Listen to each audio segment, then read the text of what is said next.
안녕하세요. 준입니다. 일본인이 법규, 질서, 정해진 룰을 잘 지킨다고 그러잖아요. 근데 무엇 때문에 그럴까요? 우리가 흔히 알고 있는 일본인이 국민성이 좋아서 일본 국민성은 법을 잘 지키기 때문에 근본적으로 일본에서 법을 안 지키면 어떤 일이 벌어질까요? 아니, 법 이전에 정해진 룰을 지키지 않았을 때 일본에서는 어떤 일이 벌어지기 때문에 일본 사람들은 법을 그렇게 정해진 룰을 그렇게 잘 지킬까요? 제가 보는 일본인이 정해진 룰, 질서, 법규를 잘 지키는 이유는 이 정해진 룰을 지키지 않았을 때 그 이면에 너무 가혹한 대가가 있기 때문입니다. 너무나 가혹한 처벌이 기다리고 있는 거죠. 일본말로는 그냥 나까마 하즈레라고 말을 할 수 있고 한국말로 그걸 번역하면 집단에서의 따돌림이라고 말을 할 수 있는데 한마디로 말하면 그 이 인생이 망치기 싫기 때문에 일본인들은 정해진 룰을 정말 잘 지킵니다. 한국말로 번역해서 그냥 집단에서 따돌림이라고 말을 했는데요. 이게 한국말로 번역해서 약간 좀 무서운 그런 뉘앙스가 있는데 이 문화를 말로 이렇게 표현하는 건 되게 어렵습니다. 그리고 번역을 그대로 번역하는 것도 좀 어렵고요. 집단에서 따돌림이라고 표현했는데 이게 무슨 집단 이지메 같은 집단에서 뭐 이지메 같은 뭐 이렇게 무섭게 느껴질 수도 있지만 실제로 보면 약간 좀 다르거든요. 인생을 망치고 싶지 않으니까 정해진 룰, 법규를 잘 지키는 게 몸에 배이기 시작을 한 거고 그게 쌓이다 보니까 자연스럽게 일본의 문화가 된 거라고 저는 생각을 합니다. 그럼 일본의 법규나 룰을 지키지 않았을 때 얼마만한 대가가 따를까요? 일본에서 일어나는 몇 가지 사례를 보면 지킬 수밖에 없다는 걸 여러분도 아실 겁니다. 뭐 결론적으로 말을 하면 룰을 안 지켰을 때는 그 대가는 한국보다 훨씬 더 가혹하고요. 뭐 기본적으로 이 정해진 룰은 지키는 게 맞는 거겠죠? 가장 기본적으로 SNS 사용에 관해서 한번 이야기를 해볼게요. 한국에서 카톡 많이 쓰잖아요. 일본에서도 카톡과 비슷한 라인이라는 게 있는데요. 뭐 또는 인스타도 있고 페이스북도 있을 겁니다.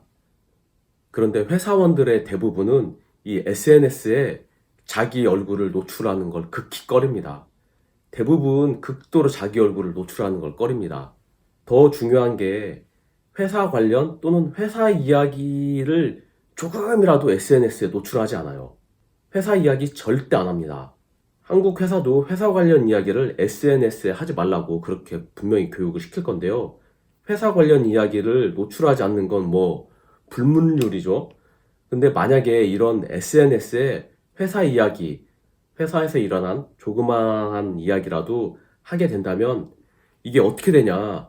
회사에서 만약에 그걸 알면요. 바로 징계 먹습니다. 심한 경우는 당연히 회사에서 잘리는 거죠. 일본에서는 실제로 잘립니다. 한국 분들이 일본 사람 만났을 때 당신 무슨 일 이래? 이렇게 물어볼 수 있잖아요. 저 이번에 한국 갔는데 한국 뭐 좀 만나신 분이 일본에서 무슨 일 해요? 뭐 이렇게 물어보더라고요. 그럼 일본 사람들도 그렇게 물어볼 수 있겠죠. 근데 그렇게 물어보는 일은 거의 없거든요. 근데 그렇게 물어볼 수 있는데 그럼 대부분 일본 사람들은 나 그냥 회사원이야. 회사 다녀. 이렇게 대답을 할 겁니다. 딱 거기까지만 아마 대답을 할 겁니다. 한국에서 나 회사원이야. 이렇게 대답하면 좀 더 궁금해 하시잖아요. 그래서 너 어느 회사 다녀? 이렇게 물어보실 수 있는데요. 아, 이게 한국하고, 죄송합니다. 한국하고 자꾸 비교를 하게 되는데, 한국하고 비교하는 걸 되게 좀 싫어하시는 것 같아서, 가급적 한국하고 비교는 하지 않으려고 합니다만, 한국에서는 그냥 나 회사원이야. 여기까지 대답하면, 좀 더 물어보잖아요. 어느 회사 다녀? 뭐 이렇게 물어보잖아요. 일본에서 뭐 그런 질문을 하실 수도 있습니다. 일본 사람들 내에서도 그런 질문을 할 수 있는데, 그렇게 질문하면 절대 대부분의 사람들은 자기 어느 회사 다닌다고 절대 대답을 하지 않을 겁니다. 저도 마찬가지입니다. 저도 다른 사람들이 너 어느 회사 다녀? 라고 물어보면 절대 대답하지 않습니다. 그냥 이 근처에 있는 회사 다녀 이렇게 말을 합니다. 한국에서 회사 어디 다녀 이렇게 질문을 받고 나서 대답을 안 하고 이렇게 민구적 하고 있었더니 그 상대방이 좀 좀 그런가 봐요. 제가 좀 안 좋은 회사 다니니까 아, 얘가 대답을 못한다 이렇게 생각을 하고 있는데 회사 안에서도 자기가 어느 회사 다니는지 상대방한테 잘 모르는 사람한테 대답하는 걸 극히 꺼리고 그런 걸 하지 말라고 그렇게 교육을 받습니다. 이게 자기 신분 소속을 밝혀가지고 나중에 혹시나 모를 피해가 있을지 모르기 때문에 잘 밝히지 않거든요. 한국 같았으면 혹시 내가 현대 관련이나 삼성 다니고 있으면 나 뭐 현대, 삼성, LG 대기업 다녀 이런 말 하겠죠. 근데 일본에서는 그런 경우는 별로 없습니다. 어느 회사를 다니든 대답해 주는 사람은 별로 없어요. 그리고 회사 정보 공개를 조금이라도 하면 무슨 일이 벌어지는지 한번 좀 몇 가지 일본 뉴스에서 나왔던 이야기를 좀 해보면 어떤 사람이 회사 퇴근하면서 회사 정문 앞에서 사진을 찍어서 SNS에 올렸어요. SNS에 올렸는데 그거 회사 안 내부 사진도 아닌데 회사의 정문 앞에서 찍었던 그 사진 가지고 그 사람이 징계를 먹었던 게 뉴스에도 나온 적이 있고요. 또 한 가지는 회사 식당에서 일하시는 분, 보통 회사 식당에서 일하시는 사람들은 그 회사에 소속된 게 아니라 대부분 아웃소싱이잖아요. 대부분 업체 사람들인데 이 업체에서 일하시는 분이 회사 식당에서 일을 하시는데 이 일하시는 분이 자기 일하는 모습, 그러니까 뭐 음식 만드는 모습을 사진으로 찍어서 나 이렇게 일해 이 사진을 올렸다고 그래요. 근데 이 사진을 올린 게 사고 사례로 전파돼가지고 그분은 이제 어, 회사에서 잘린 그런 뉴스도 있습니다. 한국에서 보면 약간 좀 이상하실 수 있겠죠? 이 이상한 거를 일본에서는 뭐 당연한 걸로 받아들입니다. 그런 문화니까요. 문화를 이해하는 게 아니라 그냥 느끼는 거니까 많은 차이가 있겠지만 일본 내에서는 이 SNS 상에 뭔가를 공개한다, 뭔가 조금이라도 공개한다 이런 걸 되게 꺼리는 거거든요. 참고로 제 구독자분들께서 제 얼굴 공개해달라고 하시는 분들이 몇 분 있으셨는데요. 저는 일본에서 회사원이고요. 얼굴 공개를 하면 저도 무슨 일이 벌어질지 모르기 때문에 공개하는 일은 없습니다. 그런데 제가 나이 먹어서 현재 제 얼굴은 공개 못하지만 제가 예전 어렸을 때 사진 한번 이 깐난쟁이였을 때 사진은 공개해도 될 것 같아요. 왜냐하면 이 사진을 공개하더라도 현재 제 모습은 추측하기 힘드실 거니까 현관에 걸려 있었던 그런 옛날 옛적 호랑이 담배 피던 시절의 그런 이야기 에피소드가 있습니다. 이 제 사진은 나중에 삭제할 수도 있는데요. 제 어렸을 때 사진은 이렇습니다. 그리고 저도 회사 이야기 나오면 어느 회사 다니고 회사 이야기, 회사 관련된 일도 안 하려고 그러잖아요. 어쩔 수가 없습니다. 회사 관련된 이야기는 할 수가 없는 게, 회사원들의 상황이거든요. 그러면 교통 문화는 어떨까요? 가장 일반적으로 다른 뭐 범죄 행위뿐만 아니라 교통 문화를 한번 이야기를 들어보면 일본에서 음주운전은 이거는 그냥 자기 인생을 거는 겁니다. 일본에서 음주운전은. 일본에서 음주운전 하다가 걸리면요. 회사에서 무조건 고용 해지가 됩니다. 회사에서 무조건 모가지 날아갑니다. 회사에서 자기만 모가지가 날아가는 게 아니라 그 사람의 매니저도 회사에서 징계를 먹어요. 그리고 음주운전 하다 걸리면 이 사람은 이제 다른 데 취직하기도 이제 힘듭니다. 그냥 자기 인생 거는 거야, 이제 음주운전은. 음주운전 하다가 교통사고, 인사사고가 났다. 이거는 일본 뉴스에 나옵니다. 음주운전 한 것 자체만으로도 신문 같은 데에 나오거든요. 근데 음주운전해서 교통사고가 났다. 이제 방송 타는 겁니다, 방송. 일본에서 이런 뉴스나 그 방송에 나오면 본인의 회사하고 이름 공개 다 됩니다. 뭐 심지어는 체포되는 영상 뭐 이런 거 일본 방송에서 당연히 공개되고 한국에서는 이런 가해자도 인권이 있다고 그래서 요즘은 이런 얼굴 공개되고 이런 건 없는 것 같던데 공개하려면 무슨 인권위원회인가 어디에서 이렇게 심사를 해서 공개를 하는 것 같은데요. 일본에서는 그냥 공개됩니다. 이름까지 자기가 어디에 사는지 그 큰 사고가 나면 그 사람의 집 주변에 있는 사람들을 막 인터뷰하고 막 이러거든요. 그러니까 뭐 인생 끝나는 겁니다. 사고를 나면 그 근처에서 살 수가 없어요. 그리고 이렇게 음주운전해서 교통사고 냈다 그러면 자기만 인생 끝나는 것뿐만 아니라 뭐 대부분 결혼한 사람들은 대부분 이혼하더라고요. 이 주변에서 이런 사고 친 사람하고 상대 안 하려고 소문이 쫙 퍼지잖아요. 미디어에서도 방송에서 다 나오고 그러니까.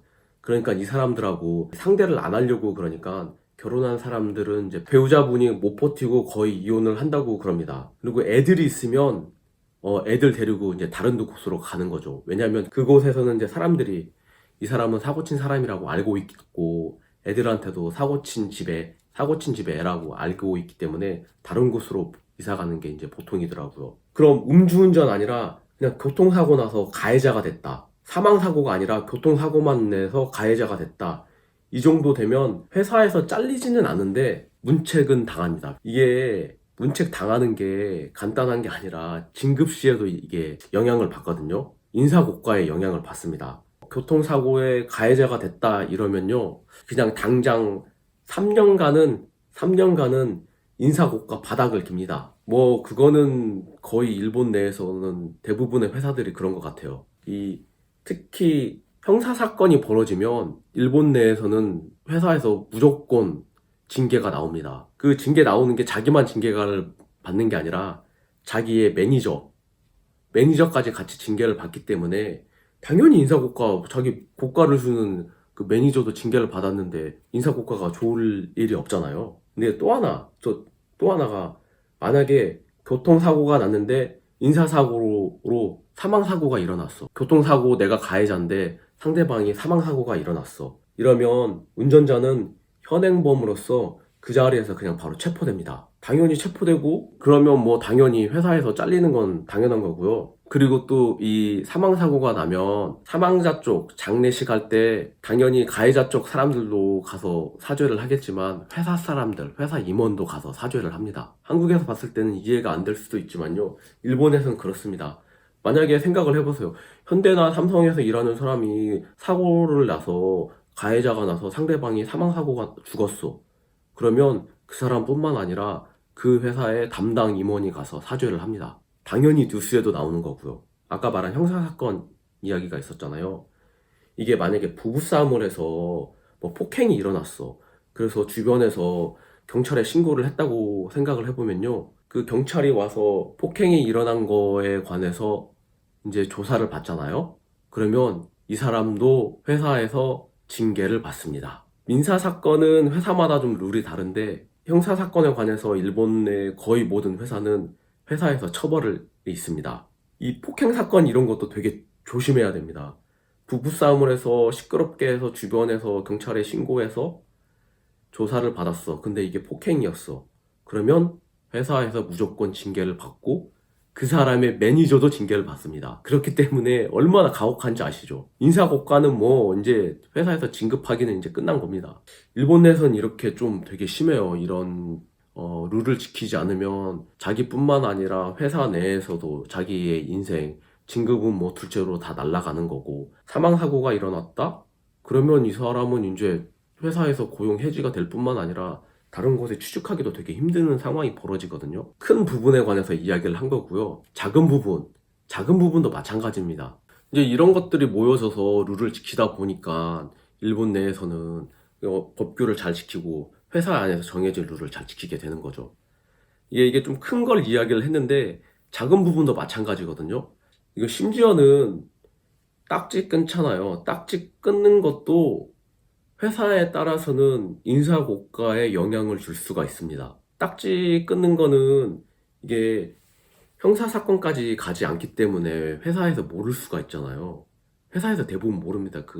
나 딱지 끊었어. 이 말을 하기 전에는 회사에서 모르는데, 일본 내에서 많은 회사들이 경찰서하고 같이 무사고, 무위반 100일 운동 막 이런 거 하거든요. 무사고, 무위반, 교통법규 잘 지키기 100일 운동 이런 걸 해요. 그러면 이런 걸 하면 각 멤버들 모집하잖아요. 이 멤버들 모집하면서 이게 잘 다 끝났다. 그러면 이 사람들한테 뭔가를 줍니다. 상품을 줍니다. 작은 회사들도 다 이런 걸 조금씩 합니다. 그러면 이때 경찰서에서 우리 멤버들 무사고 무위반이었어 이렇게 신청을 하잖아요. 경찰서에 다 조사해요. 경찰서에서 이 사람 진짜 100일 이런 걸 확인을 한다고요. 또 위반했구만 이게 딱 나온다고요. 위험하죠. 그 인생이 걸려 있으니까. 그러니까 일본 내에서 운전하는 거, 그다음에 법규를 지키는 거 잘 조심해야 됩니다. 안녕. 구독, 좋아요, 알람 설정 사랑합니다.